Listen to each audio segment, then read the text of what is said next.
ਵਾਹਿਗੁਰੂ। ਇੱਕ ਓੰਕਾਰ ਸਤਿਨਾਮ ਕਰਤਾ ਪੁਰਖ ਨਿਰਭਉ ਨਿਰਵੈਰ ਅਕਾਲ ਮੂਰਤ ਅਜੂਨੀ ਸੈਭੰ ਗੁਰ ਪ੍ਰਸਾਦ। ਜਿਤਾ ਜੀਉ ਪਿੰਡ ਸਭ ਤੇਰਾ, ਤੂੰ ਅੰਤਰਜਾਮੀ ਪੁਰਖ ਭਗਵਾਨ। ਦਾਸਨ ਦਾਸ ਕਹ ਜਨ ਨਾਨਕ, ਜਿਹਾ ਤੂੰ ਕਰਾਹੇ ਤਿਹਾ ਹਉ ਕਰੀ ਵਖਿਆਨ। ਗੁਰ ਨਾਨਕ ਪਦ ਪੰਕਜ ਬੰਦਨ, ਪਦ ਪੰਕਜ ਬੰਦਨ। ਸਿਮਰਉ ਅੰਗਦ ਦੁਖ ਨਿਕੰਦਨ। ਗੁਰ ਅਮਰਦਾਸ ਹਿਰਦੈ ਨਿਤ ਧਿਆਨ, ਹਿਰਦੈ ਨਿਤ ਧਿਆਨ। ਗੁਰ ਰਾਮਦਾਸ ਗੁਣ ਗਾਉ, ਗੁਰ ਅਰਜਨ ਬਿਘਨ ਕੇ ਨਾਸਕ, ਬਿਘਨ ਕੇ ਨਾਸਕ। ਗੁਰ ਹਰਿਗੋਬਿੰਦ ਸ਼ੁਭ ਸੁਮਤਿ ਪ੍ਰਕਾਸ਼ਕ। ਸ਼੍ਰੀ ਹਰਿ ਰਾਇ ਨਮੋ ਕਰ ਜੋਰੀ, ਨਮੋ ਕਰ ਜੋਰੀ। ਸ੍ਰੀ ਹਰਿ ਕ੍ਰਿਸ਼ਨ ਨਾਮ ਬਾਉਰੀ। ਗੁਰੂ ਤੇਗ ਬਹਾਦਰ ਪਰਮ ਕਿਰਪਾਲਾ ਜੀ, ਪਰਮ ਕਿਰਪਾਲਾ। ਗੁਰ ਗੋਬਿੰਦ ਸਿੰਘ ਬਿਸਾਲਾ, ਤਰੁ ਤਾਰਾ ਪਰ ਪੁਨ ਪੁਨ ਸੀਸਾ ਜੀ, ਪੁਨ ਪੁਨ ਸੀਸਾ। ਬੰਦੋ ਬਾਰ ਬਾਰ ਜਗਦੀਸ਼ਾ, ਤਰੁ ਤਾਰਾ ਪਰ ਪੁਨ ਪੁਨ ਸੀਸਾ ਜੀ, ਪੁਨ ਪੁਨ ਸੀਸਾ। ਬੰਦੋ ਬਾਰ ਬਾਰ ਜਗਦੀਸ਼ਾ।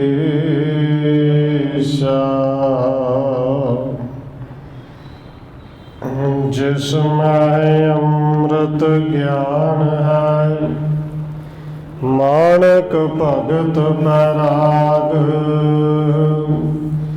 ਸ੍ਰੀ ਗੁਰੂ ਗ੍ਰੰਥ ਸਾਹਿਬ ਉਦਦ, ਬੰਦੋ ਓੰਕਾਰ ਅਨੁਰਾਗ।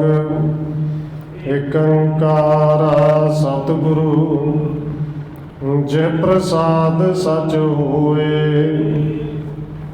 ਵਾਹਿਗੁਰੂ ਜੀ ਕੀ ਫਤਿਹ ਹੈ, ਬਿਘਨ ਬਿਨਾਸਨ ਸੋਏ।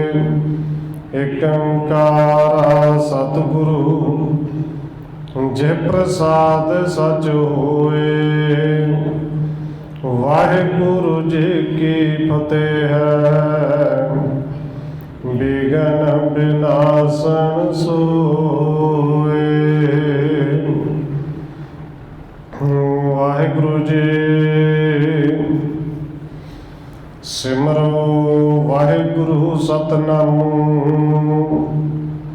ਲਿਵ ਲਾਗੈ ਪਦ ਦੇ ਅਬਿਰਮੂ ਮੜੇ ਟੋਪੜੇ ਮਠਿਆਰ ਪੂਰ ਇਨੋ ਨ ਸੇਵੋ ਸ਼ਬਦ ਹੁਸ਼ੂਰ।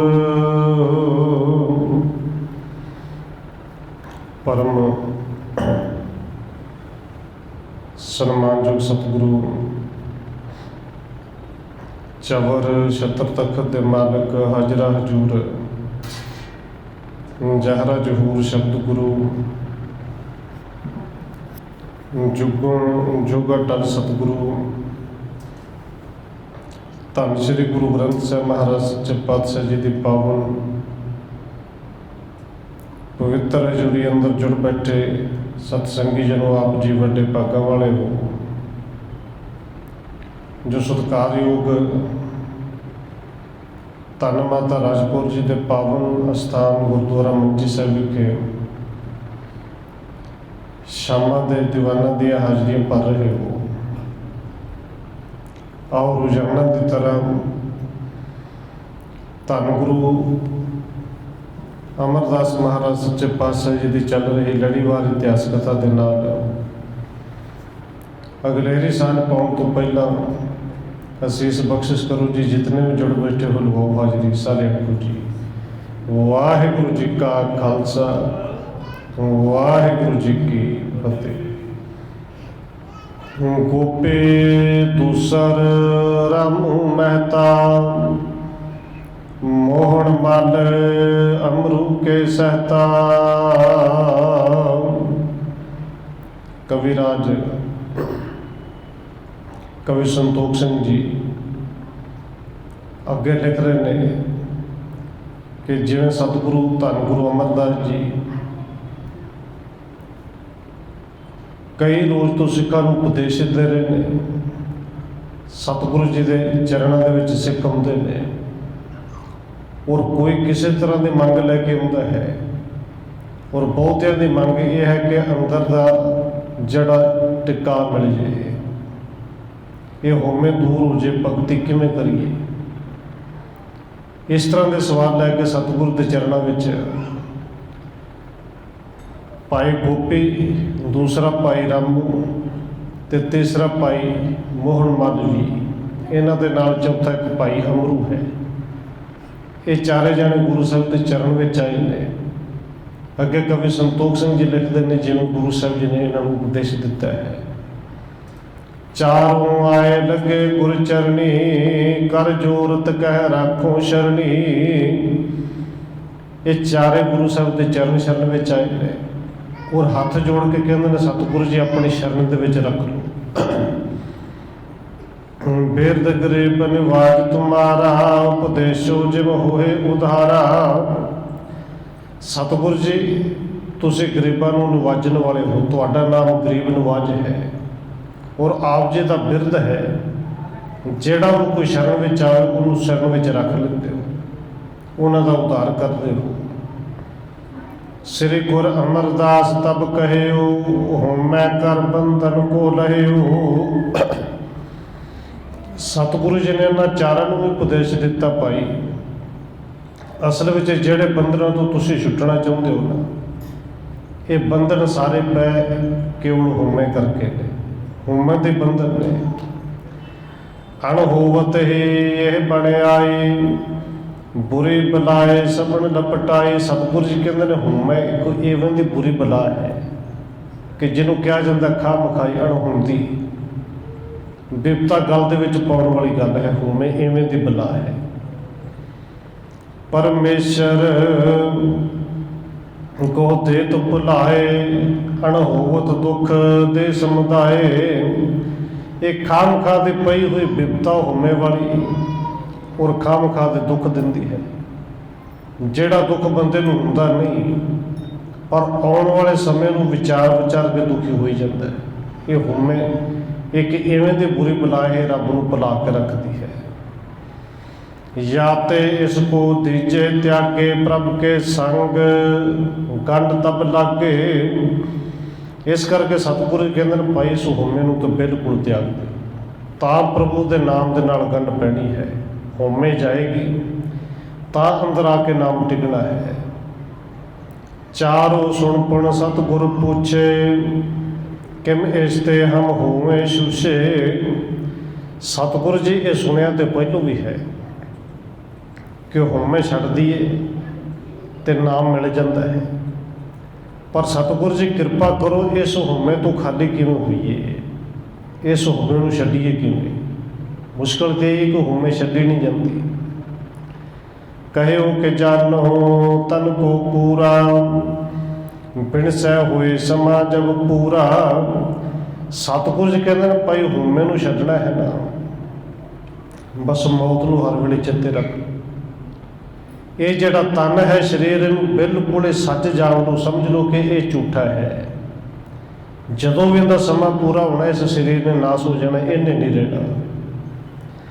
ਸਣੇ ਸਣੇ ਇਸ ਤੇ ਬਿਰਤ ਸ਼ੋਰ, ਕਰੋ ਲਗਾਵਣ ਆਤਮ ਓਰ। ਹੌਲੀ ਹੌਲੀ ਇਸ ਤਨ ਤੋਂ ਬਿਰਤੀ ਛੱਡ ਕੇ ਉਸ ਪਰਿਪੂਰਨ ਪਰਮਾਤਮਾ ਦੇ ਵਿੱਚ ਬਿਰਤੀ ਨੂੰ ਟਿਕਾਓ। ਆਪਣੇ ਅੰਦਰ ਨੂੰ ਖੋਜੋ, ਅੰਦਰ ਆਤਮਾ ਨੂੰ ਲੱਭੋ। ਸਹਿਨਸ਼ੀਲਤਾ ਸ਼ਮਾ ਤਰੀਜੈ, ਕਿਸ ਕੇ ਸੰਗ ਨਾ ਦਵੈਸ ਰਚੀਜੈ। ਕਿਉਂਕਿ ਹਉਮੈ ਬੜਾ ਵੱਡਾ ਰੋਗ ਹੈ। ਸਤਿਗੁਰੂ ਜੀ ਨੇ ਪਾਵਨ ਬਚਨ ਕਹੇ ਨੇ ਹਉਮੈ ਦੀਰਘ ਰੋਗ ਹੈ, ਪਰ ਨਾਲ ਕਹਿੰਦੇ ਨੇ ਦਾਰੂ ਪੀਏ ਸਮਾਏ। ਇਹ ਜੇ ਦਾਰੂ ਚਾਹੀਦੀ ਭਾਈ ਹੌਲੀ ਹੌਲੀ ਸਹਿਨਸ਼ੀਲਤਾ ਜਿਹੜੀ ਉਹਨੂੰ ਵਧਾਓ, ਕਿਸੇ ਨੂੰ ਖਿਮਾ ਕਰਨ ਦੀ ਆਦਤ ਪਾਓ, ਧੀਰਜ ਰੱਖੋ। ਹੌਲੀ ਹੌਲੀ ਯਤਨ ਕਰੋ ਕਿ ਅੰਦਰੋਂ ਹਰ ਤਰ੍ਹਾਂ ਦਾ ਦਵੈਸ਼ ਖਤਮ ਹੋ ਜਾਏ। ਬਾਗ ਕਠੋਰ ਅਨਾਦਰ ਕਰੇ, ਸੁਣ ਕਰ ਤਪੇ ਨਾ ਰਿਸ ਕਬ ਧਰੇ।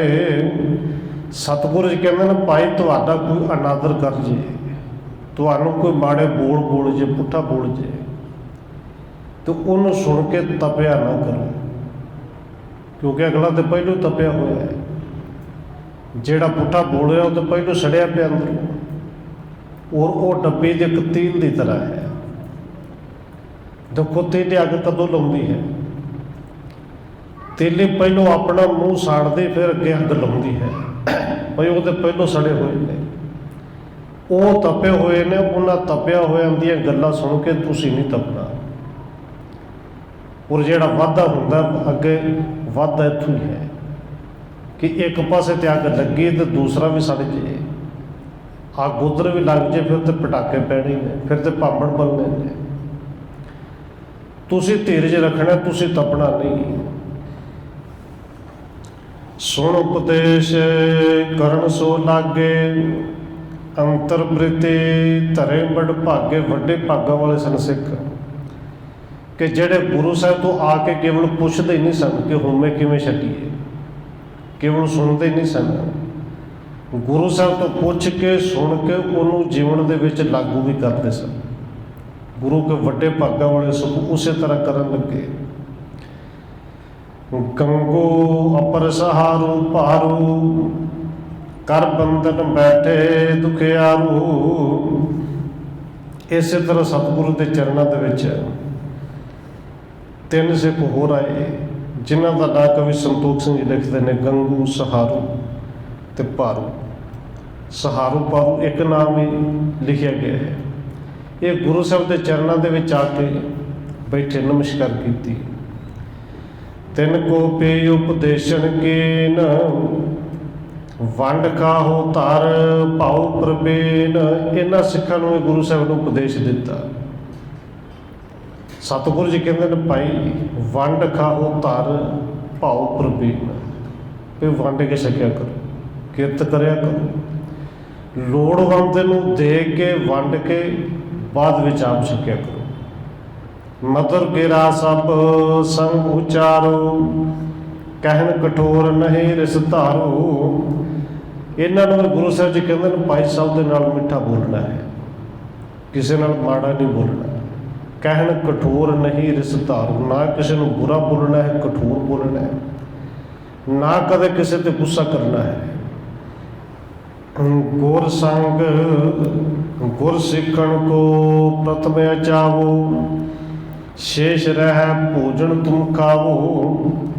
ਸਤਿਗੁਰੂ ਜੀ ਕਿਰਤ ਕਰਕੇ ਵੰਡ ਕੇ ਛਕਣ ਦੀ ਗੱਲ ਕਰਦੇ ਨੇ ਕਿ ਭਾਈ ਵੰਡ ਕੇ ਛਕਣਾ, ਪਰ ਪਹਿਲੋਂ ਨਹੀਂ।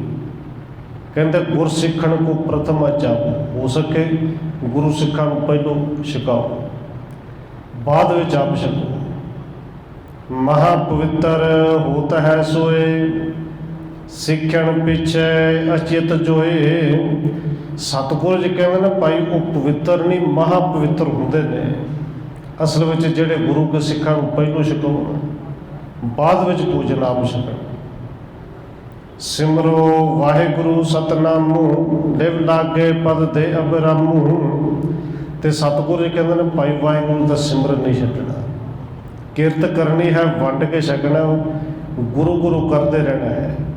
ਲਿਵ ਲੱਗਣ ਦੇ ਨਾਲ ਬੜੀ ਸੋਹਣੀ ਪਦਵੀ ਪ੍ਰਾਪਤ ਹੋਏਗੀ, ਔਰ ਲਿਵ ਲੱਗਦੀ ਹੈ। ਮੜੇ ਟੋਬੜੇ ਮਠਿਆਰ ਗੋਰ, ਇਨਹੁ ਨ ਸੇਵੋ ਸਬਦ ਹੁਸ਼ੂਰ। ਕਿਉਂਕਿ ਸਤਿਗੁਰੂ ਜੀ ਹਰ ਇੱਕ ਸਿੱਖ ਵਾਸਤੇ ਜਦੋਂ ਭਜਨ ਕਰਦੇ ਨੇ ਜਾਣਦੇ ਨੇ ਕਿ ਕਿਹੜੀ ਥਾਂ ਤੋਂ ਆਇਆ ਹੈ, ਉੱਥੇ ਕੀ ਕੁਝ ਹੁੰਦਾ ਹੈ। ਉੱਥੇ ਮੜੀ ਹੈ, ਟੁੱਬੜੀ ਹੈ, ਮੱਠ ਹੈ, ਗੋਰ ਨੇ, ਲੋਕ ਉਹਨਾਂ ਨੂੰ ਮੰਨਦੇ ਸਨ। ਔਰ ਸਤਿਗੁਰੂ ਜੀ ਕਹਿੰਦੇ ਨੇ ਭਾਈ ਇਹ ਮੜੀ ਤੇ ਬਿਲਕੁਲ ਨਹੀਂ ਜਾਣਾ। ਇਹ ਜਿਹੜੀ ਟੋਪਰੀ ਹੈ ਪਿੱਤਰਾਂ ਦੇ ਪੂਜਨ ਲਈ ਇੱਕ ਬਣਿਆ ਹੋਇਆ ਤਾਲ ਹੁੰਦਾ ਹੈ, ਇੱਥੇ ਨਹੀਂ ਜਾਣਾ, ਮੱਠ ਤੇ ਨਹੀਂ ਜਾਣਾ, ਕਬਰਾਂ ਤੇ ਨਹੀਂ ਜਾਣਾ। ਔਰ ਧੰਨ ਗੁਰੂ ਕਲਗੀਧਰ ਪਾਤਸ਼ਾਹ ਜੀ ਨੇ ਸਾਨੂੰ ਸਭ ਨੂੰ ਹੁਕਮ ਵੀ ਕੀਤਾ, ਗੋਰ ਮੜੀ ਮੱਠ ਭੂਲ ਨਾ ਮੰਨੈ। ਵੀ ਗੁਰੂ ਕੇ ਸਿੱਖ ਨੇ ਭੁੱਲ ਕੇ ਵੀ ਇਹਨਾਂ ਨੂੰ ਨਹੀਂ ਮੰਨਣਾ। ਹਾਂ, ਸਤਿਗੁਰੂ ਜੀ ਕੇ ਹੋਰ ਉਪਦੇਸ਼ ਦਿੰਦੇ ਨੇ, ਸਿੱਖ ਗੁਰੂ ਕੇ ਹੋਰ ਆਏ। ਖਾਨ ਸ਼ੁਰਾ ਆਰੇ ਬੇਗਾ ਪਾਸੇ, ਨੰਦ ਸੂਤ ਨਾ ਹੋਏ ਉਲਾਸੇ। ਕਹਿੰਦੇ ਭਾਈ ਖਾਨ ਸ਼ੁਰਾ, ਭਾਈ ਬੇਗਾ ਪਾਸੀ ਅਤੇ ਨੰਦ ਸੂਦਨਾ, ਇਹ ਬੜੇ ਪ੍ਰਸੰਨ ਹੋਏ ਗੁਰੂ ਸਾਹਿਬ ਦੇ ਚਰਨਾਂ 'ਚ ਆਏ ਨੇ। ਉਗਰੂ ਤਾਰੂ ਝੰਡਾ ਪੂਰੂ, ਸੁਣ ਜਸ ਆਏ ਗੁਰੂ ਹਜ਼ੂਰੂ। ਇਹਨਾਂ ਦੇ ਨਾਲ ਭਾਈ ਉਗਰੂ ਹੈ, ਭਾਈ ਤਾਰੂ ਹੈ, ਭਾਈ ਝੰਡਾ ਹੈ, ਇੱਕ ਭਾਈ ਪੂਰੂ ਹੈ। ਇਹ 8 ਸਿੱਖ ਨੇ ਗੁਰੂ ਸਾਹਿਬ ਦੇ ਹਜ਼ੂਰੀ ਵਿੱਚ ਇਹ ਵੀ ਆਏ ਨੇ। ਮਸਤਕ ਟੇਕ ਅਦਬ ਦੇ ਪੈਸੇ, ਪੂਜਤ ਭਏ ਸ਼੍ਰੇ ਹੋਏ ਜੈਸੇ। ਇਹਨਾਂ ਨੇ ਮੱਥਾ ਟੇਕਿਆ, ਨਮਸਕਾਰ ਕੀਤੇ, ਹੱਥ ਜੋੜ ਕੇ ਗੁਰੂ ਸਾਹਿਬ ਦੇ ਚਰਨਾਂ ਵਿੱਚ ਬੈਠ ਕੇ ਫਿਰ ਬੇਨਤੀ ਕਰਦੇ ਨੇ ਕਿ ਸਤਿਗੁਰੂ ਜੀ ਸ਼੍ਰੇ ਕਿਵੇਂ ਮਿਲੇ, ਮੁਕਤ ਕਿਵੇਂ ਹੋਈਏ, ਕਲਿਆਣ ਕਿਵੇਂ ਪ੍ਰਾਪਤ ਹੁੰਦਾ ਹੈ। ਸ੍ਰੀ ਗੁਰ ਅਮਰ ਕਹਿਓ ਸੁਣ ਲੀਜੈ, ਅਬ ਕਲ ਕਾਲ ਵਿਸਾਲ ਜਨੀਜੈ। ਸਤਿਗੁਰੂ ਜੀ ਕਹਿੰਦੇ ਨੇ ਭਾਈ ਸਿੱਖੋ ਫਿਰ ਸੁਣੋ, ਇਸ ਸਮੇਂ ਕਲਯੁਗ ਦਾ ਬੜਾ ਵੱਡਾ ਪਹਿਰ ਹੈ, ਕਲਯੁਗ ਦਾ ਸਮਾਂ ਹੈ। ਚਾਰੇ ਪਾਸੇ ਕਲਯੁਗ ਮੂੰਹ ਖਿਲਾਰ ਕੇ ਬੈਠਾ ਹੈ। ਪ੍ਰਥਮ ਜੁਗਣ ਮੈਂ ਜਗ ਕਰਨ ਤੇ, ਹੋਮਣ ਦੇਵਤਾਨ ਤ੍ਰਿਪਤਨ ਤੇ। ਸਤਿਗੁਰੂ ਜੀ ਕਹਿੰਦੇ ਨੇ ਭਾਈ ਉਹ ਪਹਿਲੇ ਯੁੱਗ ਸਨ, ਪਹਿਲੇ ਸਮੇਂ ਸਨ ਕਿ ਜਦੋਂ ਲੋਕ ਜਗ ਕਰਾਇਆ ਕਰਦੇ ਸਨ, ਹੋਮ ਕਰਦੇ ਸਨ, ਦੇਵਤਿਆਂ ਨੂੰ ਖੁਸ਼ ਕਰਨ ਲਈ ਬੜਾ ਕੁਝ ਕਰਦੇ ਸਨ। ਤੇ ਸੰਪਟ ਸਿੱਖ ਦੇਹੁ ਆਹਾਰਾ, ਭਾਉ ਕਰੋ ਲੈ ਭਗਤ ਆਧਾਰਾ। ਲੋਕ ਬਲੀਆਂ ਦਿੰਦੇ ਸਨ ਕਿ ਸਾਡਾ ਦੇਵਤਾ ਰੱਬ ਖੁਸ਼ ਹੋ ਜਾਏ, ਪਰ ਸਤਿਗੁਰੂ ਜੀ ਕਹਿੰਦੇ ਨੇ ਭਾਈ ਸਿੱਖੋ ਤੁਹਾਨੂੰ ਕੁਝ ਕਰਨ ਦੀ ਲੋੜ ਨਹੀਂ, ਨਾ ਕੋਈ ਯੱਗ ਕਰਾਉਣ ਦੀ ਲੋੜ ਹੈ, ਨਾ ਕਿਸੇ ਦੇਵਤੇ ਲਈ ਬਲੀ ਦੇਣ ਦੀ ਲੋੜ ਹੈ। ਬਸ ਤੁਸੀਂ ਇੱਕ ਕੰਮ ਕਰੋ, ਇੱਕ ਸਿੱਖ ਨੂੰ ਪ੍ਰਸ਼ਾਦਾ ਛਕਾ ਦਿਓ, ਲੋੜਵੰਦ ਹੋਵੇ। ਇੱਕ ਸਿੱਖ ਨੂੰ ਛਕਾਇਆ ਹੋਇਆ ਪ੍ਰਸ਼ਾਦਾ ਤੁਹਾਡਾ ਅਸਮੇਤ ਜੱਗ ਬਣ ਜਾਏਗਾ। ਉਹ ਸਮੇਤ ਜੱਗ ਦਾ ਫਲ ਮਿਲਦਾ ਕਿ ਨਹੀਂ ਮਿਲਦਾ, ਪਰ ਇੱਕ ਸਿੱਖ ਨੂੰ ਪ੍ਰਸ਼ਾਦਾ ਛਕਾਓਗੇ ਤੇ ਗੁਰੂ ਸਾਹਿਬ ਜੀ ਕਹਿੰਦੇ ਨੇ ਅਸਮੇਤ ਜੱਗ ਨਾਲੋਂ ਕਿਤੇ ਵੱਧ ਫਲ ਮਿਲੇਗਾ। ਪਰ ਪ੍ਰਸ਼ਾਦਾ ਭਾਵਨਾ ਦੇ ਨਾਲ, ਪਿਆਰ ਦੇ ਨਾਲ ਛਕਾਉਣਾ, ਇਹ ਸਮਝ ਕੇ ਨਹੀਂ ਛਕਾਉਣਾ ਕਿਸੇ ਸਿੱਖ ਨੂੰ ਛਕਾ ਰਿਹਾ, ਇਹ ਸਮਝ ਕੇ ਨਹੀਂ ਛਕਾਉਣਾ ਕਿਸੇ ਭੁੱਖੇ ਨੂੰ ਛਕਾ ਰਿਹਾ। ਬਸ ਇਹੀ ਜਾਣ ਕੇ ਛਕਾਉਣਾ ਮੈਂ ਆਪਣੇ ਗੁਰੂ ਨੂੰ ਛਕਾ ਰਿਹਾ। ਜੀਵਤ ਰਹੋ ਸਰਬ ਸੁਖ ਪਾਵੋ, ਵਾਹਿਗੁਰੂ ਔਰ ਬਿਕੈ ਬਸਾਵੋ। ਸਤਿਗੁਰੂ ਜੀ ਕਹਿੰਦੇ ਨੇ ਭਾਈ ਜਿਉਂਦੇ ਰਹੋ, ਖੁਸ਼ੀਆਂ ਪ੍ਰਾਪਤ ਹੋਣਗੀਆਂ, ਸੁੱਖ ਮਿਲਣਗੇ। ਇੰਨਾ ਕਰਮ ਕਰਨਾ ਕਿ ਜਿੱਥੇ ਜਿੰਨਾ ਹੋ ਸਕੇ ਉਹ ਗੁਰਸਿੱਖਾਂ ਨੂੰ ਲੰਗਰ ਛਕਾਉਣਾ ਹੈ ਤੇ ਵਾਹਿਗੁਰੂ ਦਾ ਸਿਮਰਨ ਆਪਣੇ ਅੰਦਰੋਂ ਭੁੱਲਣਾ ਨਹੀਂ। ਗ੍ਰਸਤ ਬਿਖੈ ਸੁਖ ਲਹੋ ਸੁਖਾਰੇ, ਜਥਾ ਕਰਨ ਤਪ ਵਿਪਨ ਮਝਾਰੇ। ਸਤਿਗੁਰੂ ਜੀ ਕਹਿੰਦੇ ਨੇ ਭਾਈ ਘਰ ਗ੍ਰਸਤੀ ਵਿੱਚ ਰਹਿ ਕੇ, ਘਰ ਪਰਿਵਾਰ ਦੇ ਨਾਲ ਰਹਿ ਕੇ ਸੁਖ ਭੋਗੋ, ਕਿਉਂਕਿ ਸਾਨੂੰ ਨਹੀਂ ਲੋੜ ਜੰਗਲਾਂ 'ਚ ਜਾਣ ਤੇ ਸਾਨੂੰ ਨਹੀਂ ਲੋੜ ਘਰ ਪਰਿਵਾਰ ਛੱਡ ਕੇ ਉਦਾਸੀ ਹੋਣ ਦੀ। ਘਰ ਦੇ ਵਿੱਚ ਰਹਿ ਕੇ, ਪਰਿਵਾਰ ਦੇ ਵਿੱਚ ਰਹਿ ਕੇ ਤੁਸੀਂ ਇਹਨਾਂ ਸਾਰਿਆਂ ਤੋਂ ਉਦਾਸ ਰਹਿਣਾ ਹੈ। ਆਪਣੇ ਸਾਰੇ ਫਰਜ਼ ਨਿਭਾਉਣੇ ਨੇ, ਸਭ ਨਾਲ ਪ੍ਰੇਮ ਕਰਨਾ ਹੈ, ਪਰ ਮੋਹ ਦੇ ਬੰਧਨ ਵਿੱਚ ਬੱਝ ਕੇ ਨਹੀਂ ਰਹਿਣਾ। ਦੋਏ ਸ਼ਿੰਬੇ ਮਡਿਆਰ ਸਹਾਰੂ, ਪਰੇ ਚਰਨ ਲੱਖ ਗੁਰ ਸੁਖ ਕਾਰੂ। ਸਤਿਗੁਰ ਦੇ ਚਰਨਾਂ ਦੇ ਵਿੱਚ ਦੋ ਸਿੱਖ ਹੋਰ ਆਏ ਨੇ, ਇੱਕ ਦਾ ਨਾਂ ਭਾਈ ਮਡਿਆਰ ਹੈ, ਦੂਜਾ ਭਾਈ ਸਹਾਰੂ ਹੈ। ਤੇ ਬਣਾਈ ਹੋਈ ਲੋਕਾਂ ਦੀ ਜਾਤ ਗੋਤ ਕਰਕੇ ਲੋਕ ਇਹਨਾਂ ਨੂੰ ਸ਼ਿੰਬੇ ਕਹਿੰਦੇ ਨੇ। ਤਿੰਨ ਪ੍ਰਤ ਕਰਤ ਪਏ ਉਪਦੇਸ਼, ਸਿੱਖਣ ਸੇਵਾ ਕਰੋ ਵਿਸ਼ੇਸ਼।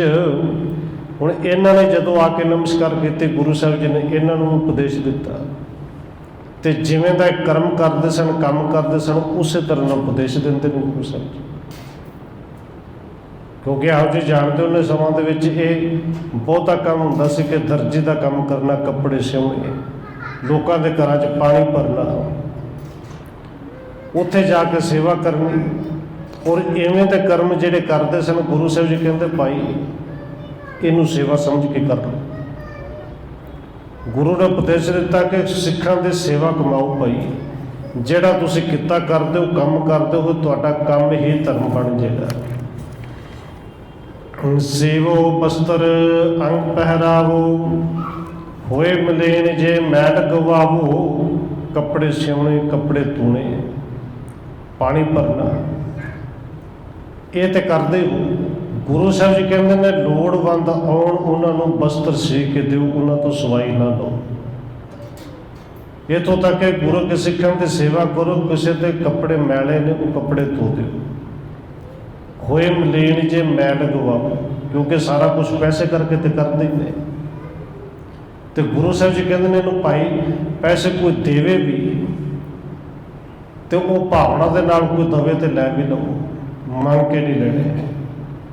ਕਿ ਲੱਗੇ ਗਰੀਬ ਹੈ, ਲੋੜਵੰਦ ਹੈ, ਉਹਨਾਂ ਦੀ ਸੇਵਾ ਕਰੋ। ਹੁਣ ਦੇਖੋ ਜਿਹੜੀਆਂ ਚਾਦਰਾਂ ਧੋਣੀਆਂ ਨੇ ਗੁਰੂ ਘਰ ਵਿੱਚ ਵਿਛੀਆਂ ਨੇ, ਇਹ ਚਾਦਰਾਂ ਧੋ ਕੇ ਵਿਛਾਉਣੀਆਂ ਹੈ ਤੇ ਗੁਰੂ ਕੇ ਸਿੱਖਾਂ ਦੀ ਸੇਵਾ, ਸਿੱਖਾਂ ਨੇ ਬੈਠਣਾ, ਸੰਗਤਾਂ ਨੇ ਬੈਠਣਾ ਹੈ। ਔਰ ਭਾਵਨਾ ਵਾਲੇ ਕਰਦੇ ਇਸੇ ਕਰਕੇ ਨੇ ਕਿ ਸਿੱਖਾਂ ਦੇ ਨਹੀਂ, ਗੁਰੂ ਦੇ ਸਿੱਖਾਂ ਦੇ ਨਹੀਂ, ਕੇਵਲ ਉਹ ਗੁਰੂ ਦੀ ਸੇਵਾ ਸਮਝ ਕੇ ਕਰਦੇ ਨੇ। ਭਾਈ ਗੁਰੂ ਕੇ ਸਿੱਖਾਂ ਦੀ ਇਸ ਤਰ੍ਹਾਂ ਦੀ ਸੇਵਾ ਕਰੋ। ਉਜਲ ਆਚੇ ਕਰ ਕਰਦੇ ਹੋ, ਔਰ ਉਜਲਤਾ ਪੁਨ ਤੁਮ ਲੈ ਹੋ। ਤੁਸੀਂ ਕੱਪੜੇ ਸਾਫ਼ ਕਰਕੇ ਦੇਵੋਗੇ, ਕੱਪੜਿਆਂ ਦੀ ਮੈਲ ਕੱਢੋਗੇ, ਤੁਹਾਡੇ ਅੰਦਰ ਦੀ ਮੈਲ ਨਿਕਲੇਗੀ। ਕੱਪੜੇ ਉਜਲੇ ਕਰਕੇ ਦੇਵੋਗੇ, ਤੁਹਾਡੇ ਅੰਦਰ ਉਜਲੇ ਹੋਣਗੇ, ਅੰਦਰ ਉਜਲਤਾ ਆਏਗੀ, ਅੰਦਰ ਚਿੱਟਾਪਨ ਆਏਗਾ, ਅੰਦਰ ਦੀ ਮੈਲ ਦੂਰ ਹੋਏਗੀ। ਗੁਰ ਕੇ ਸੰਗ ਗੰਢ ਤਬ ਪਰੈ, ਸਤ ਸੰਗਤ ਮਨ ਕੀ ਮਨ ਹਰੈ। ਸਤਿਗੁਰੂ ਜੀ ਕਹਿੰਦੇ ਨੇ ਭਾਈ ਸਿੱਖੋ ਤਾਂ ਗੁਰੂ ਦੇ ਨਾਲ ਗੰਢ ਪਏਗੀ, ਗੁਰੂ ਦੇ ਨਾਲ ਪ੍ਰੀਤ ਬਣੇਗੀ। ਸਤ ਸੰਗਤ ਜਿਹੜੀ ਹੈ ਉਹ ਮਨ ਦੇ ਮੈਲ ਦੂਰ ਕਰਦੀ ਹੈ। ਔਰ ਸਤਿਗੁਰੂ ਜੀ ਨੇ ਜਿਹੜਾ ਉਪਦੇਸ਼ ਦਿੱਤਾ ਹੈ, ਜਿਵੇਂ ਦੇ ਸਿੱਖ ਆਏ ਉਵੇਂ ਦੀ ਸੇਵਾ ਦੱਸੀ। ਤੇ ਅੱਜ ਜੇ ਸੇਵਾ ਕਰਨੀ ਹੈ, ਸੇਵਾ ਤੇ ਉਹ ਸਿੱਖਣ ਦਾ ਇੱਕ ਢੰਗ ਸੀ।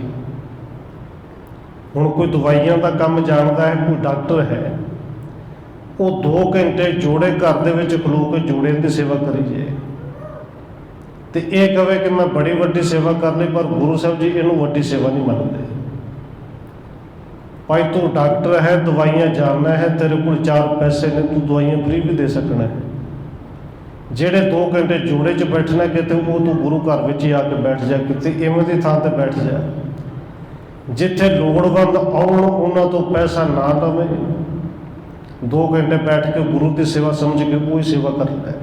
ਔਰ ਗੁਰੂ ਸਾਹਿਬ ਜੀ ਉਹਨੂੰ ਸਭ ਤੋਂ ਵੱਡੀ ਸੇਵਾ ਕਰ ਮੰਨਦੇ ਨੇ, ਕਹਿੰਦੇ ਨੇ ਜਿਹੜਾ ਕਰਮ ਤੂੰ ਕਰ ਸਕਣਾ ਹੈ, ਉਸੇ ਕਿੱਤੇ ਦੇ ਵਿੱਚੋਂ ਤੂੰ ਉਹਨੂੰ ਸੇਵਾ ਬਣਾ। ਹੁਣ ਗੁਰੂ ਸਾਹਿਬ ਜੀ ਨੇ ਅੱਗੇ ਜਾ ਕੇ ਸਮਝਾਉਣਾ ਵੀ ਸੇਵਾ ਸਿਰਫ ਇੰਨੀ ਨਹੀਂ ਕਿ ਚਾਦਰਾਂ ਝਾੜ ਦੇਣੀਆਂ, ਚਾਦਰਾਂ ਧੋ ਦੇਣੀਆਂ ਜਾਂ ਝਾੜੂ ਲਾ ਦੇਣਾ, ਸਿਰਫ ਇਹੀ ਸੇਵਾ ਹੈ। ਗੁਰੂ ਸਾਹਿਬ ਜੀ ਅੱਗੇ ਢੰਗ ਸਮਝਾਉਂਦੇ ਨੇ, ਸ਼ਰਧਾ ਧਰੋ ਕਰੋ ਗੁਰ ਸੇਵਾ,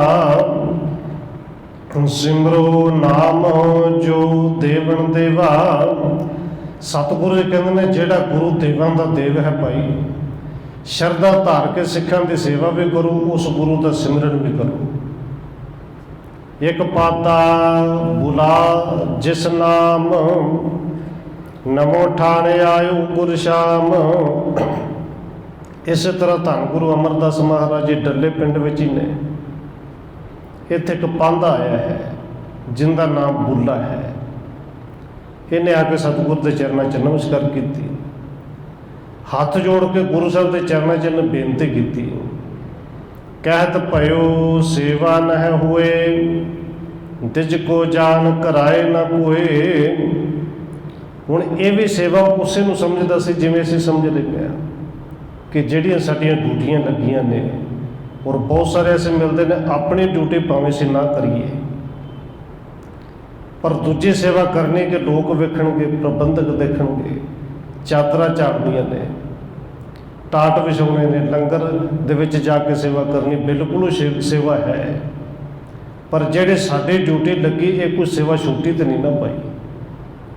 ਆਪਣੀ ਡਿਊਟੀ ਛੱਡ ਕੇ ਹੋਰ ਸੇਵਾ ਨੂੰ ਸੇਵਾ ਸਮਝ ਕੇ ਕਰਨਾ। ਹੁਣ ਇਹ ਪਾਂਧਾ ਵੀ ਆ ਕੇ ਕਹਿੰਦਾ ਸਤਿਗੁਰੂ ਜੀ ਸੇਵਾ ਹੁੰਦੀ ਨਹੀਂ, ਮੈਂ ਤਾਂ ਕਰਨੀ ਚਾਹੁੰਦਾ ਕਿ ਕਿਸੇ ਨੂੰ ਪ੍ਰਸ਼ਾਦਾ ਛਕਾਵਾਂ, ਕਿਸੇ ਦੇ ਜੋੜੇ ਸਾਫ਼ ਕਰਾਂ, ਪਰ ਲੋਕ ਸੇਵਾ ਕਰਵਾਉਂਦੇ ਹੀ ਨਹੀਂ। ਕਿਉਂਕਿ ਜਿਹੜੇ ਇਲਾਕੇ ਦੇ ਲੋਕ ਨੇ ਉਹ ਜਾਣਦੇ ਨੇ ਕਿ ਇਹ ਬ੍ਰਾਹਮਣ ਹੈ, ਪਾਂਧਾ ਹੈ, ਪੜ੍ਹਿਆ ਲਿਖਿਆ ਹੈ, ਵਿਦਵਾਨ ਹੈ, ਉਹ ਸਤਿਕਾਰ ਕਰਦੇ ਨੇ, ਸੇਵਾ ਕਰਨ ਨਹੀਂ ਦਿੰਦੇ। ਹੁਣ ਗੁਰੂ ਸਾਹਿਬ ਜੀ ਨੇ ਕਿਹਨੂੰ ਸੇਵਾ ਕਿਹਾ ਦੇਖਿਓ ਜੀ, ਕਹਿਓ ਕਹਿਤ ਭਇਓ ਸੇਵਾ ਨਹਿ ਹੋਏ, ਤਿਜ ਕੋ ਜਾਨ ਕਰਾਏ ਨਾ ਕੋਏ।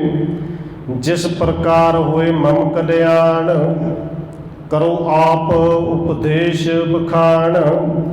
ਸਤਿਗੁਰੂ ਜੀ ਇਹਨਾਂ ਤੇ ਮੈਂ ਵੀ ਜਾਣਦਾ ਕਿ ਸੇਵਾ ਦੇ ਵਿੱਚ ਬੜਾ ਵੱਡਾ ਕਲਿਆਣ ਹੈ, ਪਰ ਸੇਵਾ ਲੋਕ ਕਰਨ ਨਹੀਂ ਦਿੰਦੇ। ਸੇਵਾ ਕਿਵੇਂ ਹੋਵੇ, ਕਿਵੇਂ ਕਲਿਆਣ ਹੋਵੇ, ਕਿਰਪਾ ਕਰਕੇ ਮੈਨੂੰ ਇਹ ਵੀ ਉਪਦੇਸ਼ ਬਖਸ਼ੋ। ਕਰਿਓ ਬਚਨ ਪਠ ਸਤਿਗੁਰੂ ਬਾਣੀ, ਕੀਜੇ ਕਥਾ ਪ੍ਰੇਮ ਕੋ ਠਾਨੀ। ਸਤਿਗੁਰੂ ਜੀ ਕਹਿੰਦੇ ਭਾਈ ਤੂੰ ਪੜ੍ਹਿਆ ਲਿਖਿਆ ਹੈ, ਵਿਦਵਾਨ ਹੈ, ਕਥਾ ਕਰਨੀ ਜਾਣਨਾ ਹੈ, ਗੁਰੂ ਦੀ ਬਾਣੀ ਪੜ੍ਹੋ, ਬਾਣੀ ਦੇ ਵਿਚਾਰ ਕਰੋ, ਫਿਰ ਕੀਜੇ ਕਥਾ ਪ੍ਰੇਮ ਸੋ ਠਾਨੀ। ਉਹ ਕਥਾ ਸਿਰਫ ਪੈਸੇ ਕਰਕੇ ਨਾ ਹੋਵੇ, ਪ੍ਰੇਮ ਕਰਕੇ ਕਥਾ ਕਰਕੇ ਸੰਗਤਾਂ ਨੂੰ ਸੁਣਾਓ, ਔਰ ਬੜੀ ਵੱਡੀ ਸੇਵਾ ਹੈ। ਸਤ ਸੰਗਤ ਮਹਿ ਕਰੋ ਸੁਨਾਵਣ, ਗੁਰਮਤਿ ਸਿੱਖਣ ਕੋ ਸਿਖਰਾਵਣ। ਸਤਿਗੁਰੂ ਜੀ ਕਹਿੰਦੇ ਨੇ ਭਾਈ ਗੁਰੂ ਦੀ ਬਾਣੀ ਪੜ੍ਹ ਕੇ ਪਹਿਲੋਂ ਆਪ ਅਰਥ ਵਿਚਾਰੋ, ਪ੍ਰੇਮ ਦੇ ਨਾਲ ਫਿਰ ਸੰਗਤ ਨੂੰ ਸੁਣਾਓ, ਸੰਗਤ ਦੇ ਵਿੱਚ ਬੈਠ ਕੇ ਕਥਾ ਕਰੋ। ਗੁਰਮਤਿ ਸਿੱਖਣ ਕੋ ਸਿਖਰਾਵਣ, ਇਹ ਸਿੱਖਾਂ ਨੂੰ ਗੁਰਮਤਿ ਸਿਖਾਉਣ ਦੇ ਵਾਸਤੇ ਭਾਈ ਤੁਸੀਂ ਇਹ ਸੇਵਾ ਕਰੋ, ਬੜੀ ਵੱਡੀ ਸੇਵਾ ਹੈ। ਪੋਥੇ ਲਿਖੋ ਸੁਫਲ ਗੁਰਬਾਣੀ, ਗੁਰ ਨਿਮਿਤ ਤੀਜੇ ਸਿੱਖ ਜਾਨੀ। ਸਤਿਗੁਰੂ ਜੀ ਕਹਿੰਦੇ ਨੇ ਭਾਈ ਤੂੰ ਵਿਦਵਾਨ ਹੈ, ਪੜ੍ਹਦਾ ਹੈ, ਲਿਖਦਾ ਵੀ ਹੈ, ਫਿਰ ਪੋਥੀਆਂ ਲਿਖਿਆ ਕਰੋ। ਗੁਰੂ ਦੇ ਸ਼ਬਦ ਲਿਖ ਕੇ, ਉਹਨਾਂ ਦੇ ਅਰਥ ਲਿਖ ਕੇ, ਉਹਨਾਂ ਦੇ ਵਿਚਾਰ ਲਿਖ ਕੇ ਗੁਰੂ ਦੇ ਨਿਮਿਤ, ਗੁਰੂ ਦੇ ਸਿੱਖਾਂ ਵਿੱਚ ਵੰਡਿਆ ਗੁਰੂ ਭਾਈ। ਜਿਹੜਾ ਪੜ੍ਹਨਾ ਜਾਣਦਾ ਉਹ ਪੜ੍ਹੇ। ਜੇ ਕੋ ਆਪ ਅਰਥ ਦੇ ਜਾਏ, ਧਰ ਸੰਤੋਖ ਵਰਤੀਐ ਪਾਏ। ਹੁਣ ਗੁਰੂ ਸਾਹਿਬ ਜੀ ਕਹਿੰਦੇ ਨੇ ਇਹ ਸੇਵਾ ਹੀ ਹੈ, ਬੜੀ ਵੱਡੀ ਸੇਵਾ ਹੈ। ਤੇ ਨਾਲ ਅੱਗੇ ਜਿਹੜਾ ਬਚਨ ਕੀਤਾ ਉਹ ਸਾਡੇ ਸਾਰਿਆਂ ਦੇ ਜ਼ਰੂਰ ਮੰਨ ਲੈਣਾ ਚਾਹੀਦਾ ਹੈ। ਕਹਿੰਦੇ ਜੇ ਕੋ ਆਪ ਦਰਬ ਦੇ ਜਾਏ, ਭਾਈ ਤੁਸੀਂ ਇਹਨੂੰ ਸੇਵਾ ਸਮਝ ਕੇ ਸੇਵਾ ਦੀ ਤਰ੍ਹਾਂ ਕਰਨਾ ਹੈ। ਕਥਾ ਕਰਨੀ ਹੈ, ਕੀਰਤਨ ਕਰਨਾ ਹੈ, ਸੰਗਤਾਂ ਨੂੰ ਸੁਣਾਉਣਾ, ਸੇਵਾ ਕਰਨੀ ਹੈ। ਪਰ ਹਾਂ ਜੇ ਕੋਈ ਆਪਣੇ ਆਪ ਰੁਪਈਆ ਪੈਸਾ ਦੇ ਜਾਏ ਤੇ ਇਹ ਨਹੀਂ ਕਹਿਣਾ ਕਿ ਮੈਂ ਲੈਣਾ ਨਹੀਂ, ਕਿਉਂਕਿ ਘਰ ਹੈ, ਪਰਿਵਾਰ, ਬੱਚੇ ਤੇ ਪਾਲਣੇ ਨੇ। ਜੇ ਕੋ ਆਪ ਦਰਬ ਦੇ ਜਾਏ, ਸਤਿਗੁਰੂ ਕਹਿੰਦੇ ਨੇ ਧਰ ਸੰਤੋਖ ਵਰਤੀਐ ਪਾਏ। ਭਈ ਜੋ ਕੁਝ ਵੀ ਕੋਈ ਦੇ ਜੇ ਉਹਨੂੰ ਸੰਤੋਖ ਦੇ ਨਾਲ ਲੈ ਕੇ ਵਰਤ ਲਓ। ਥੋੜ੍ਹਾ ਜੇ ਸੰਤੋਖ ਰੱਖ ਕੇ ਥੋੜ੍ਹਾ ਵਰਤ ਲਓ। ਪਰ ਅੱਗੇ ਕਹਿੰਦੇ ਨੇ ਨਹੀਂ ਆਪ ਜਾਚੋ ਕਿਸ ਪਾਸੇ, ਇਹ ਸੇਵਾ ਪੜ ਫਲੇ ਪ੍ਰਕਾਸ਼ੀ। ਭਾਈ ਸੇਵਾ ਬੜੀ ਵੱਡੀ ਹੈ, ਪਰ ਇਹ ਸੇਵਾ ਕਿਸੇ ਤੋਂ ਭੇਟਾ ਕਹਿ ਕੇ, ਰੁਪਈਆ ਕਹਿ ਕੇ, ਪੈਸਾ ਕਹਿ ਕੇ ਜਾਂ ਫੀਸ ਕਹਿ ਕੇ ਮੰਗ ਕੇ ਨਹੀਂ ਲੈਣਾ। ਦੇਖੋ ਗੱਲ ਇੱਕ ਹੀ, ਕੋਈ ਫੀਸ ਕਹਿ ਦਿੰਦਾ ਹੈ, ਕੋਈ ਪੈਸਾ ਕਹਿ ਦਿੰਦਾ ਹੈ, ਕੋਈ ਕਿਰਾਇਆ ਕਹਿ ਦਿੰਦਾ ਹੈ, ਅਸੀਂ ਸ਼ਬਦ ਭੇਟਾ ਵਰਤ ਲੈਂਦੇ ਹਾਂ। ਸ਼ਬਦ ਹੀ ਨੇ ਨਾ ਜੀ। ਪਰ ਗੁਰੂ ਸਾਹਿਬ ਜੀ ਕਹਿੰਦੇ ਨੇ ਕਿਸੇ ਤੋਂ ਮੰਗ ਕੇ ਨਹੀਂ ਲੈਣੀ। ਵੀ 1 ਘੰਟਾ ਆ ਕੇ ਇਕੱਠਾ ਕਰਨੀ ਹੈ, 21,000 ਰੁਪਏ ਚਾਹੀਦੀ ਹੈ, ਮੇਰੀ ਭੇਟਾ 21,000 ਹੈ, 11,000 ਹੈ, 51,000 ਹੈ। ਮੰਗ ਕੇ ਨਹੀਂ ਲੈਣੀ। ਇਹ ਸੇਵਾ ਬੜੇ ਵੱਡੇ ਭਾਗਾਂ ਵਾਲਿਆਂ ਨੂੰ ਮਿਲਦੀ ਔਰ ਸਫਲਤੀ ਹੈ। ਔਰ ਨਾਲ ਗੁਰੂ ਸਾਹਿਬ ਜੀ ਕਹਿੰਦੇ ਨੇ ਸੇਵਾ ਕਰਕੇ, ਸੇਵਾ ਸਮਝ ਕੇ ਕਰੋਗੇ ਤੇ ਭਾਈ ਕਿਸੇ ਤਰ੍ਹਾਂ ਦੀ ਕਮੀ ਸੰਗਤਾਂ ਜਿਹੜੀਆਂ ਨੇ ਉਹ ਰਹਿਣ ਨਹੀਂ ਦਿੰਦੀਆਂ। ਡੱਲੇ ਪਾਸੇ ਸਿੱਖ ਸਮੁਦਾਇ, ਇੱਕ ਦਿਨ ਸਕਲ ਗੁਰੂ ਟਿਕੇ ਆਏ। ਸਤਿਗੁਰੂ ਜੀ ਨੇ ਕਈ ਦਿਨ ਹੋ ਗਏ ਪਿੰਡ ਡੱਲੇ ਦੇ ਵਿੱਚ ਨੇ। ਇੱਕ ਦਿਨ ਅੰਮ੍ਰਿਤ ਵੇਲੇ ਦਾ ਦੀਵਾਨ ਲੱਗਿਆ ਹੈ ਤੇ ਡੱਲੇ ਦੇ ਨਗਰ ਦੀ ਜਿਹੜੀ ਸੰਗਤ ਉਹ ਸਾਰੀ ਸੰਗਤ ਆਈ ਹੈ, ਗੁਰੂ ਸਾਹਿਬ ਦੇ ਚਰਨਾਂ ਵਿੱਚ ਆ ਕੇ ਨਮਸਕਾਰ ਕੀਤੀ। ਦੇਖ ਦਿਓ ਸਾਂਝਾ ਉਪਦੇਸ਼, ਸ੍ਰੀ ਸਤਿਗੁਰ ਘਰ ਕਿਰਪਾ ਵਿਸ਼ੇਸ਼। ਧੰਨ ਗੁਰੂ ਅਮਰਦਾਸ ਜੀ ਨੇ ਫਿਰ ਸਮੁੱਚੀ ਸੰਗਤ ਨੂੰ ਸਾਂਝਾ ਉਪਦੇਸ਼ ਦਿੱਤਾ, ਕਿਉਂਕਿ ਹੁਣ ਤੱਕ ਤੇ ਕੋਈ 2, ਕੋਈ 4, ਕੋਈ 8 ਇਕੱਠੇ ਹੋ ਕੇ ਹੁੰਦੇ ਸਨ, ਆ ਕੇ ਜਾਚਨਾ ਕਰਕੇ ਉਪਦੇਸ਼ ਲੈਂਦੇ ਸਨ। ਹੁਣ ਗੁਰੂ ਸਾਹਿਬ ਜੀ ਨੇ ਸਾਰਿਆਂ ਨੂੰ ਸਾਂਝਾ ਉਪਦੇਸ਼ ਦਿੱਤਾ ਤੇ ਬਚਨ ਕੀਤੇ। ਦਿਨ ਗੁਰ ਪੁਰਬ ਦਰਸ ਸੰਕਰਾਂਤ, ਦੀਪਮਾਲ ਆਦਿਕ ਬਖਿਆਤ। ਸਤਿਗੁਰੂ ਜੀ ਕਹਿੰਦੇ ਨੇ ਭਾਈ ਸਿੱਖੋ, ਕੋਈ ਗੁਰਪੁਰਬ ਦਾ ਦਿਨ ਹੋਵੇ, ਕੋਈ ਸੰਗਰਾਂਦ ਦਾ ਦਿਨ ਹੋਵੇ, ਕੋਈ ਦੀਪਮਾਲ ਆਦਿਕ ਦੀਵਾਲੀ ਵਰਗਾ ਕੋਈ ਦਿਨ ਹੋਵੇ। ਹੁਣ ਇਹਦਾ ਮਤਲਬ ਇਹ ਨਹੀਂ ਕਿ ਦਿਨ ਸ਼ੁਭ ਹੁੰਦੇ ਨੇ। ਇੱਥੇ ਗੁਰੂ ਸਾਹਿਬ ਜੀ ਕਹਿੰਦੇ ਨੇ ਕੋਈ ਵੀ ਇਵੇਂ ਦਾ ਦਿਨ ਹੋਵੇ, ਉਹਨਾਂ ਦਿਨਾਂ ਦੇ ਵਿੱਚ ਤੁਸੀਂ ਕਰਨਾ ਕੀ ਹੈ। ਅਸੀਂ ਸੰਗਰਾਂਦ ਕਹਿ ਕੇ ਕਿ ਸੰਗਰਾਂਦ ਮਨਾਉਣੀ ਹੈ, ਸ਼ਬਦ ਅਸੀਂ ਗਲਤ ਚੁਣ ਲਿਆ ਕਿ ਸੰਗਰਾਂਦ ਮਨਾਉਣੀ ਹੈ। ਭਾਈ ਸੰਗਰਾਂਦ ਵਾਲੇ ਦਿਨ ਆਉਣਾ ਹੈ, ਆਪਣੇ ਮਨ ਨੂੰ ਮਨਾਉਣਾ ਹੈ, ਗੁਰੂ ਨੂੰ ਮਨਾਉਣਾ ਹੈ, ਸੰਗਰਾਂਦ ਨੂੰ ਥੋੜ੍ਹੀ ਮਨਾਉਣਾ ਹੈ। ਇੱਕ ਦਿਨ ਨਿਯਤ ਕੀਤਾ ਕਿ ਸੰਗਤ ਇਕੱਠੀ ਹੋਵੇਗੀ, ਗੁਰੂ ਕੇ ਹਰ ਜਸ ਸੁਣਾਂਗੇ, ਸੁਣਾਵਾਂਗੇ। ਹੁਣ ਗੁਰੂ ਸਾਹਿਬ ਇੱਥੇ ਉਪਦੇਸ਼ ਦਿੰਦੇ ਨੇ, ਹੋਏ ਦੁਸ਼ਹਿਰਾ ਮਿਲ ਇੱਕ ਥਾਏ, ਕਰੋ ਕਰਾਹਾ ਉਸ਼ਾਹ ਵਧਾਏ। ਭਾਈ ਕੋਈ ਦੀਵਾਲੀ ਦਾ ਦਿਨ ਹੋਵੇ, ਗੁਰਪੁਰਬ ਹੋਵੇ, ਸੰਗਰਾਂਦ ਹੋਵੇ, ਦੁਸ਼ਹਿਰਾ ਹੋਵੇ, ਕੋਈ ਇਵੇਂ ਦਾ ਦਿਨ ਜਿਹੜੇ ਸਾਰੇ ਲੋਕ ਜਾਣਦੇ ਹੋ ਕਿ ਤੁਸੀਂ ਵੀ ਪਿੰਡ ਵਾਲੇ ਜ਼ਿਆਦਾ ਨਹੀਂ ਤੇ ਆਪਣੇ ਪਿੰਡ ਵਾਲੇ ਇਕੱਠੇ ਹੋ ਜਾਇਆ ਕਰੋ। ਤੇ ਕਰਨਾ ਕੀ ਹੈ, ਕਰੋ ਕਰਾਹ ਉਸ਼ਾਹ ਵਧਾਏ, ਕੜਾ ਪ੍ਰਸ਼ਾਦ ਦੀ ਦੇਗ ਬਣਾਓ। ਔਰ ਦੇਗ ਬਣਾ ਕੇ, ਦੇਗ ਮਤਲਬ ਇਹ ਨਹੀਂ ਕਿ ਚੰਗਾ ਸੋਹਣਾ ਖੁੱਲਾ ਗੱਫਾ ਛਕ ਲਿਆ ਤੇ ਢਿੱਡ ਤੇ ਹੱਥ ਮਾਰੇ ਤੇ ਸੌਂ ਗਏ। ਦੇਗ ਬਣਾਉਣੀ ਤੇ ਦੇਗ ਬਣਾ ਕੇ ਇਸ ਤੋਂ ਅਗਲਾ ਕਰਮ ਕਰਨਾ ਹੈ ਕਿ ਗੁਰ ਨਿਮਿਤ ਕਰ ਦੇਹੁ ਵਰਤਾਈ, ਸ਼ਬਦ ਕੀਰਤਨ ਕਰੋ ਬਣਾਈ। ਐਨ ਬਣਾ ਕੇ ਸ਼ਬਦ ਕੀਰਤਨ ਕਰਨਾ, ਸ਼ਬਦ ਦੇ ਵਿਚਾਰ ਕਰਨੀ, ਭੋਗ ਪਾਇਆ ਜਾਣਾ ਤੇ ਗੁਰੂ ਦਾ ਨਿਮਿਤ ਫਿਰ ਉਹ ਕੜਾ ਪ੍ਰਸ਼ਾਦ ਸੰਗਤਾਂ ਵਿੱਚ ਵਰਤਾਓ। ਸਿੱਖ ਗਰੀਬ ਹੋਏ ਬਸਤਰ ਬਿਹੀਨ, ਤੀਜੇ ਤਿਸੇ ਸਵਾਏ ਨਵੀਨ। ਸਾਰੀ ਸੰਗਤ ਇਕੱਠੀ ਹੋਵੇ ਔਰ ਪਿੰਡ ਵਾਲਿਆਂ ਨੂੰ ਇੱਕ ਦੂਜੇ ਦਾ ਪਤਾ ਹੁੰਦਾ ਹੈ। ਪਿੰਡ ਦੇ ਵਿੱਚ ਕੋਈ ਗਰੀਬ ਹੋਵੇ, ਉਹਨੂੰ ਭਾਈ ਬਸਤਰ ਸਵਾ ਕੇ ਦੇ ਦਿਆ ਕਰੋ, ਕਿਉਂਕਿ ਸੰਗਤ ਵਾਸਤੇ, ਸਾਰੇ ਪਿੰਡ ਵਾਸਤੇ ਕੁਝ ਨਹੀਂ। ਜੇ ਸਾਰੇ ਜਣੇ ਰਲ ਕੇ ਇੱਕ ਦੀ ਮਦਦ ਕਰੀਏ, ਥੋੜ੍ਹੀ ਥੋੜ੍ਹੀ ਵੀ ਕਰੀਏ ਤੇ ਚੰਗਾ ਸੋਹਣਾ ਕੰਮ ਉਹਦਾ ਚੱਲ ਸਕਦਾ। ਪਰ ਇਸ ਕੰਮ ਵਾਲੇ ਪਾਸੇ ਅਸੀਂ ਚੱਲੇ ਨਹੀਂ, ਕਿਉਂਕਿ ਸਾਨੂੰ ਤਾਂ ਸਿਰਫ ਇੰਨਾ ਲੱਗਿਆ ਕਿ ਗੁਰੂ ਕੀ ਸੇਵਾ ਸਿਰਫ ਗੋਲਕ ਦੇ ਵਿੱਚ ਪਾਉਣਾ ਹੈ ਤੇ ਜਾਂ ਗੁਰੂ ਘਰਾਂ ਦੇ ਵਿੱਚ ਵੱਡਾ ਵੱਡਾ ਸੰਗਮਰਮਰ ਪੱਥਰ ਲਾਉਣਾ, ਵੱਡੀਆਂ ਵੱਡੀਆਂ ਬਿਲਡਿੰਗਾਂ ਬਣਾਉਣੀਆਂ ਨੇ। ਸੰਗਤ ਭਾਵੇਂ ਵਿੱਚ ਨਾ ਹੀ ਆਵੇ, ਪਰ ਗੁਰੂ ਸਾਹਿਬ ਦਾ ਉਪਦੇਸ਼ ਇਸੇ ਤਰ੍ਹਾਂ ਦਾ ਸੀ। ਭਿੱਖੋ ਸ਼ੁੱਧਤ ਕੋ ਦੇਹੁ ਆਹਾਰੋ, ਮਿਲ ਕਰ ਸਕਲ ਏਵ ਪ੍ਰਤਪਾਰੋ। ਭਾਈ ਪਿੰਡ ਦੇ ਵਿੱਚ ਤੇ ਤੁਸੀਂ ਜਾਣਦੇ ਹੋ ਨਾ, ਕੋਈ ਭੁੱਖਾ ਵੇਖਦੇ ਹੋ ਕਿ ਉਹਦਾ ਲੰਗਰ ਨਹੀਂ, ਪ੍ਰਸ਼ਾਦਾ ਦੋਵੇਂ ਟਾਈਮ ਨਹੀਂ ਬਣ ਸਕਦਾ। ਉਹਨੂੰ ਭੋਜਨ ਵਾਸਤੇ ਇਕੱਠੇ ਹੋ ਕੇ 2-2 ਕਿਲੋ ਵੀ ਕਣਕ ਦਿਓ, ਸਾਲ ਦਾ ਅਨਾਜ ਇਕੱਠਾ ਹੋ ਜਾਂਦਾ। ਵੀ ਇਹ ਬੜੀ ਵੱਡੀ ਸੇਵਾ ਜੀ, ਉਹਨਾਂ ਦੀ ਪ੍ਰਤਪਾਲਣਾ ਇਕੱਠੇ ਹੋ ਕੇ ਕਰੋ। ਕਹਿ ਸਿੱਖ ਕੋ ਕਾਰਜ ਅਰ ਜਾਏ, ਨਹਿ ਤਿਸ ਤੇ ਕੋਈ ਬਣ ਆਏ।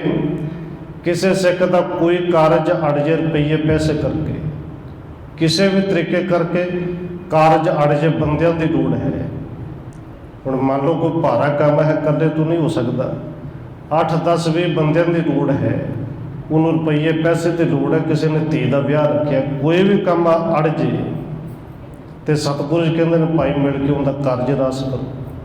ਮਿਲੋ ਸਕਲ ਮਹਿ ਕਰ ਅਰਦਾਸ, ਜਤਾ ਸ਼ਕਤ ਲੀਜੇ ਸਭ ਪਾਸ।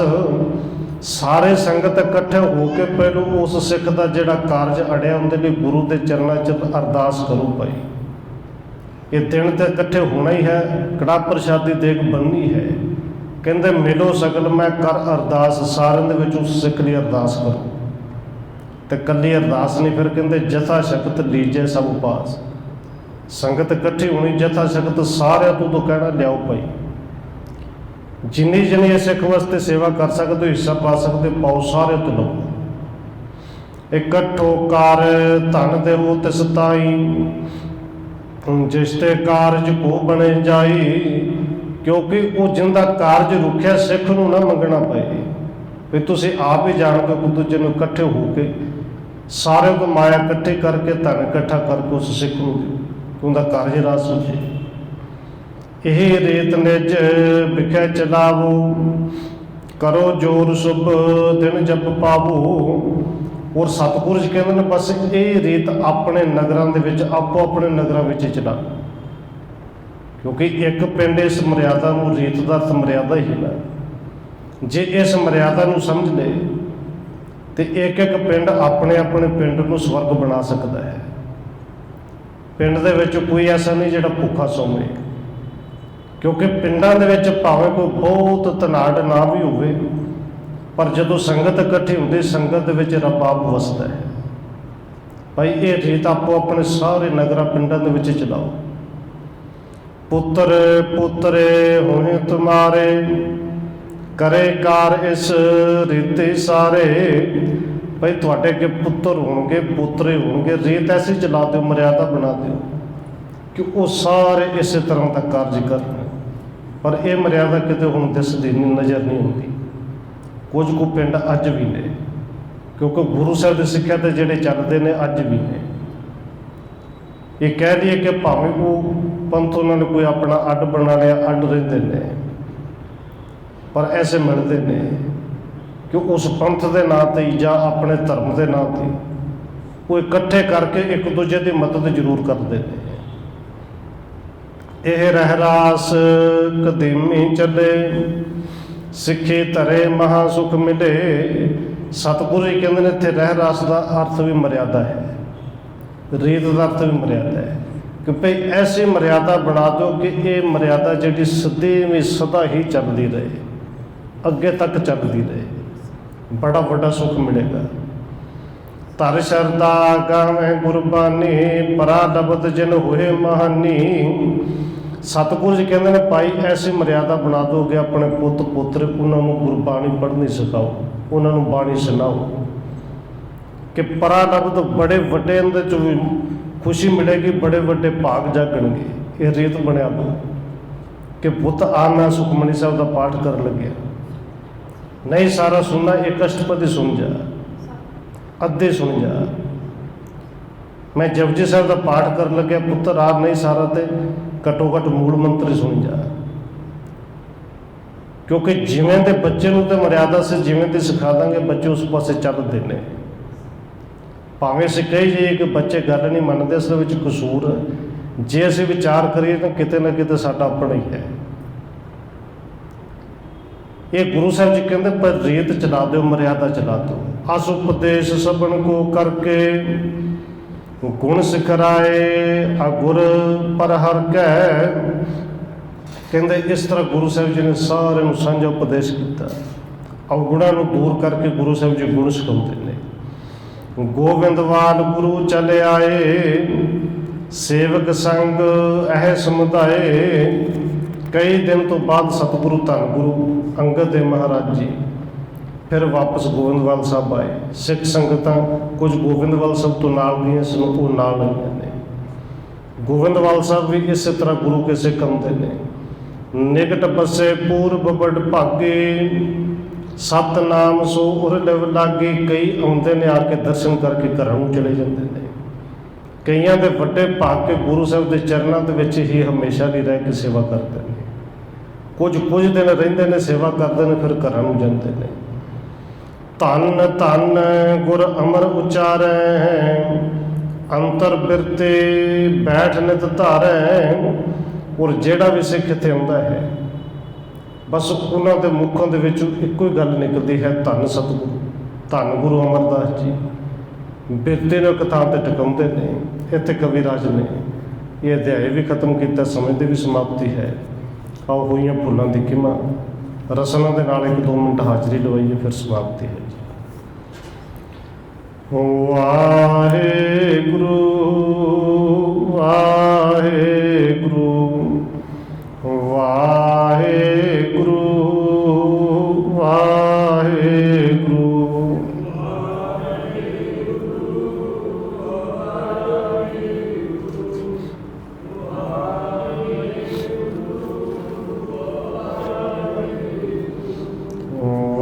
ਵਾਹਿਗੁਰੂ ਵਾਹਿਗੁਰੂ ਵਾਹਿਗੁਰੂ ਵਾਹਿਗੁਰੂ।